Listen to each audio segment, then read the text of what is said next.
जय हिंद। देखिए, D pharma में जो फर्स्ट ईयर वाले स्टूडेंट हैं उनके लिए यह वीडियो बहुत ही उपयोगी है, क्योंकि 22 जून से आप लोग का पेपर है और उससे पहले आप लोग अपनी तैयारी जहाँ से पाएँ वहाँ से आप लोग अपनी तैयारी बनाए रखें, क्योंकि इस वीडियो में हम बताएंगे कि ह्यूमन एनाटॉमी एंड फिजियोलॉजी से 10 नंबर के क्वेश्चन आप लोग किस तरीके से अपने नाम कर सकते हैं। तो वीडियो को स्किप मत करिएगा, क्योंकि प्रत्येक प्रश्नों का हम आंसर बताएंगे आपको कि आप कहाँ से किस तरीके से आंसर को कर सकते हैं। वीडियो अगर पसंद आती है तो वीडियो को लाइक ज़रूर कीजिएगा और मित्रों के साथ शेयर कीजिएगा जो कि आपके बैच के होंगे। चलिए वीडियो को स्टार्ट कर लेते हैं। देखिए, क्वेश्चन नंबर 1 है कि कोशिका का स्वच्छ एवं नामांकित चित्र बनाइए। माइटोकॉन्ड्रिया की संरचना एवं कार्यों का वर्णन कीजिए। ये दोनों एक ही क्वेश्चन है और ये 5 नंबर के क्वेश्चन आते हैं, है ना, 2.5 नंबर के हैं। तो आपको कोशिका का चित्र बनाना है अच्छे से, साफ सुथरा, और उसका नाम लिखना है प्रत्येक पार्टों का। उसके बाद माइटोकॉन्ड्रिया की संरचना बनानी है और उनकी कार्यों का वर्णन करना है। तो आप लोगों को क्या करना है, कोशिका का और माइटोकॉन्ड्रिया का चित्र बना करके हिंदी में अगर आप कर रहे हैं तो हिंदी में नाम लिखेंगे, नहीं तो इंग्लिश में करेंगे। फिर नेक्स्ट क्वेश्चन है जो कि बहुत ही इंपॉर्टेंट है और कई बार पूछा गया है कि रक्त की संरचना और कार्यों का वर्णन कीजिए। देखिए, जो रक्त है आपका ब्लड है ना, जो ब्लड है, ब्लड से आपके क्वेश्चन पूछे जाते हैं।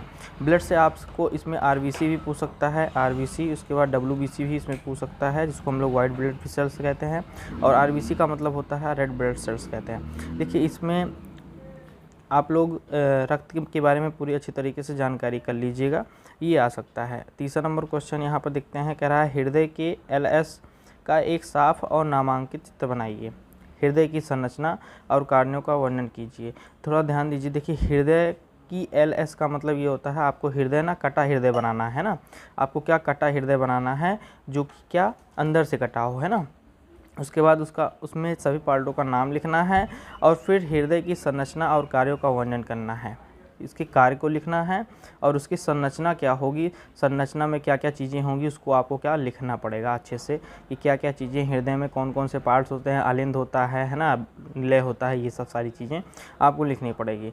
नेक्स्ट क्वेश्चन है कि अंतःस्रावी ग्रंथियाँ क्या हैं। पिट्यूटरी ग्रंथि के विभिन्न स्रावों का वर्णन कीजिए। देखिए, अंतःस्रावी ग्रंथियों में आपका विषण आ जाता है, योनि आ जाता है, उसके बाद में आपकी जो यहाँ की शरीर की नलियाँ होती हैं जो यकृत तक जाती हैं, इन सब के बारे में आपको पढ़ लेना है, और पिट्यूटरी ग्रंथि भी आपको इसमें पढ़ लेना है। ये सभी 5-5 नंबर के क्वेश्चन आते हैं और जितने भी क्वेश्चन बता रहे हैं इन सभी क्वेश्चनों में से आपको 2 से 3 क्वेश्चन देखने को मिलेंगे।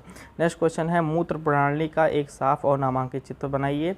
मूत्र निर्माण की फिजियोलॉजी पर चर्चा कीजिए। देखो, क्या है कि मूत्र प्रणाली, देखिए आप लोग यहाँ पे क्या करिएगा कि जो विषण होता है ना, उसका आप लोग चित्र बना दीजिएगा। उसके बाद साफ साफ उसमें नाम लिख दीजिएगा। उसका मूत्र निर्माण कैसे होता है, हमारे यकृत में किस तरीके से कैसे जो है यूरिया का निर्माण होता है, ये सब सारी चीज़ें अपने मन से आप बना करके हिंदी में लिख सकते हैं।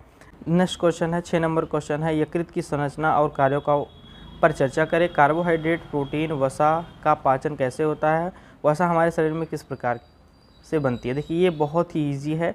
आपको यकृत की संरचना बनानी है ना, लीवर जो होता है उसको बनाना है, उसके बारे में उसके कार्य लिखने हैं कि हमारा खाना किस तरीके से पचता है, कहाँ कहाँ कैसे जाता है। फिर आपको ये भी बताना है कि यकृत जो होता है वो कार्बोहाइड्रेट और प्रोटीन और वसा को किस तरीके से पाचन करता है, और वसा हमारे शरीर के लिए वसा हमारे शरीर में किस प्रकार से बनती है, ये भी आपको इसमें बताना है। बहुत ही ईजी क्वेश्चन आते हैं, बस आपको थोड़ा सा ध्यान देना है। अगला नंबर क्वेश्चन है कि मांसपेशी संकुचन की शारीरिकी का वर्णन कीजिए, है ना। बात समझ रहे हैं आप लोग। ये आपको मांसपेशी, जो आपका मांसपेशी होता है उसका उसमें संकुचन किस तरीके से होता है। आपके शरीर जब आप चलते हैं, कभी कभी क्या होता है आप ज़्यादा चल देते हैं तो आपका पैर जो है दर्द करने लगता है। ये किस कारण से होता है, ये ब्लड के कारण से होता है। जब ब्लड सर्कुलेशन कम हो जाता है तो कब होता है। तो इस सब चीज़ों को आप लोग अच्छे से पढ़ लीजिएगा। ये 7 क्वेश्चन थे और इन 7 क्वेश्चन में से आपको 2 से 3 क्वेश्चन देखने को मिलेंगे, और मिनिमम मान के चलिए 7 में 2 क्वेश्चन जरूर देखने को मिलेंगे और एक क्वेश्चन 5 नंबर का होता है। तो टोटल आपके 10 नंबर कन्फर्म हो जाएंगे इस वीडियो से।